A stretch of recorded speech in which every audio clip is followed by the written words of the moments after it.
یہ اصول مخارج جس طالب علم یا طالبہ کو سمجھ آ گئے، جب بھی وہ قرآن مجید کی تلاوت کریں گے، قرآن مجید پڑھنے میں وہ غلطی نہیں کریں گے، غلطیوں سے محفوظ رہیں گے۔ منہ کے ابتدائی حصے سے لے کر نیچے سینے کے آخر تک یہ سارا حلق کہلاتا ہے۔ الحمدللہ والصلاة والسلام علی رسول اللہ، اما بعد۔ آج ہمارا تجوید القرآن کا سبق نمبر 7 ہے، مخارج کا بیان۔ یہ بات یاد رہے، حروف کی ادائیگی سے قبل مخارج کا جاننا بہت ضروری ہے۔ جب تک ہم مخارج کو نہیں سمجھیں گے، نہیں جانیں گے، نہیں پہچانیں گے، اس وقت تک ہم حروف کی ادائیگی مکمل صحیح طریقے سے نہیں کر سکتے۔ مخارج کے بیان میں سب سے پہلی جو چیز ہے وہ ہے لغوی معنی، نکلنے کی جگہ، اصطلاحی معنی حرف کے نکلنے کی جگہ۔ 29 حروف تہجی کے نکلنے کی جگہوں کو ہی مخارج کہا جاتا ہے۔ اب مخارج کی تعداد کی طرف ہم آتے ہیں۔ اس کے اندر قراء کا اختلاف ہے، بعد نے ان کی تعداد 17 بتائی ہے، بعد میں 16 بتائی ہے، بعد میں 14 بتائی ہے۔ یہ ہمارا یہاں تک مخارج کا لغوی معنی، اصطلاحی معنی، مخارج کی تعریف اور مخارج کی تعداد ہے۔ آگے چلتے ہیں۔ مخارج کی 2 اقسام ہیں، مخرج محقق، مخرج مقدر۔ مخرج محقق، اس کے اندر 3 چیزیں بیان ہیں، حلق، لسان، شفتان۔ اور حلق کہاں سے کہاں تک ہے؟ منہ کے ابتدائی حصے سے لے کر نیچے سینے کے آخر تک یہ سارا حلق کہلاتا ہے۔ پھر آگے لسان ہے، زبان کو کہا جاتا ہے۔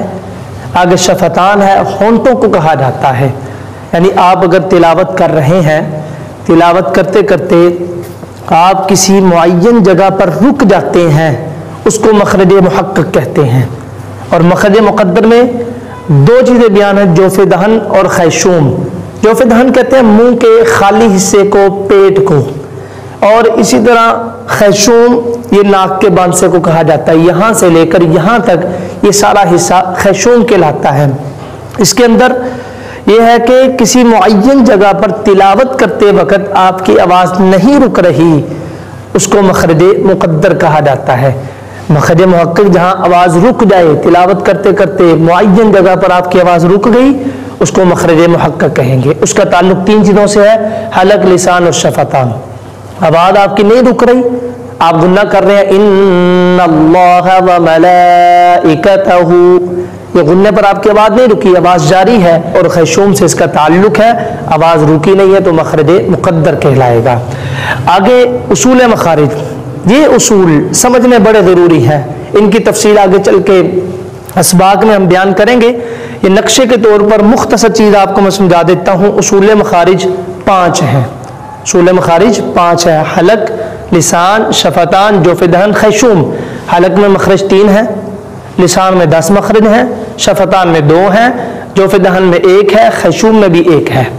اور حلق میں حروف 6 ہیں، اس کا تعلق اقصی حلق، وسط حلق، ادنا حلق۔ میں نے بتایا یہاں سے شروع ہوگا اور سینے کے آخر تک یہ سارا حلق کا حصہ کہلاتا ہے۔ اس سے 6 حروف ادا ہوتے ہیں۔